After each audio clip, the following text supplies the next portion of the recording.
गया शहर के कुजापी स्थित एक निजी होटल में राष्ट्रीय लोक जनता दल का बैठक आयोजित किया गया।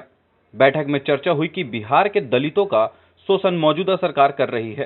सरकार उनके जमीन पर अधिकार जताना और शिक्षा में घोटाला, रोजगार के नाम पर बरगलाना यह मौजूदा सरकार का जुमलेबाजी है, जिसको लेकर निर्णय लिया गया कि दलितों को शोषण को लेकर राष्ट्रीय लोक जनता दल के द्वारा पूरे बिहार में उपेंद्र कुशवाहा के नेतृत्व में दलित संवाद यात्रा की शुरुआत की जाएगी, जो आज गया से शुरुआत की गई है। पूरे बिहार में दलित संवाद यात्रा निकाली जाएगी।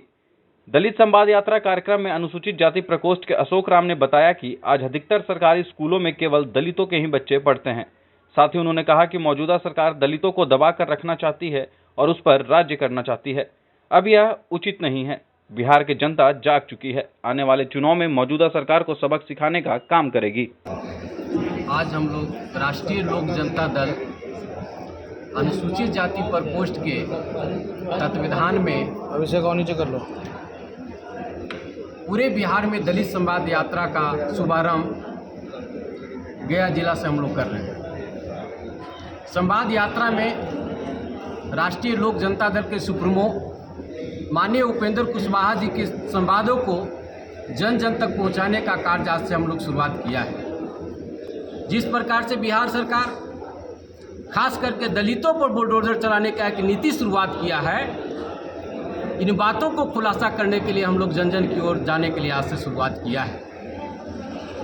ये सरकार जब से नीतीश सरकार बनी है, उनको मैं याद दिलाना चाहता हूं कि जब आप सरकार बनाए थे तो दलितों के लिए बोले थे कि 3 डिसमिल जमीन हम आपको देने का काम करेंगे, लेकिन वो जमीन तो आज तक मुहैया आप लोग नहीं कराए।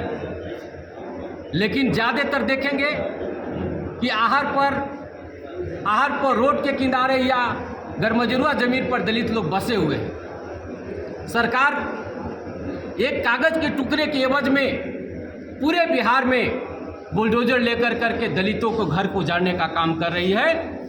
ऐसी सरकार को हम लोग बताने के लिए और माननीय उपेंद्र कुशवाहा को विचारों को जन जन तक पहुंचाने के लिए आज हम लोग गया से शुरुआत करने जा रहे हैं। दलित संवाद यात्रा आज से 2 जुलाई से हम लोग शुरुआत करेंगे और पूरे बिहार में हम लोग चलाएंगे और माननीय उपेंद्र कुशवाहा जी की विचार को मैं पूरे बिहार में घर घर तक पहुंचाएंगे। मैं बिहार की सरकार से मांग करना चाहूँगा कि जो आपने सरकार बनाई है वो सरकार निकम्मी है, वो सरकार को हटना होगा। वो सरकार निकम्मी है जो सरकार ने लोगों की बात नहीं सुनती है, वो सरकार निकम्मी है जो लोगों का अधिकार छीनती है, वो सरकार निकम्मी है जो छात्रों का अधिकार छीनता है, वो सरकार निकम्मी है जो दलितों का अधिकार छीनता है, छात्र के अधिकार छीन रहा है। आज इसको एजुकेशन मामला में जाइए, एजुकेशन की हाल क्या हो गई है। वो कौन स्कूल में पढ़ता है? दलित के बच्चा पढ़ता है?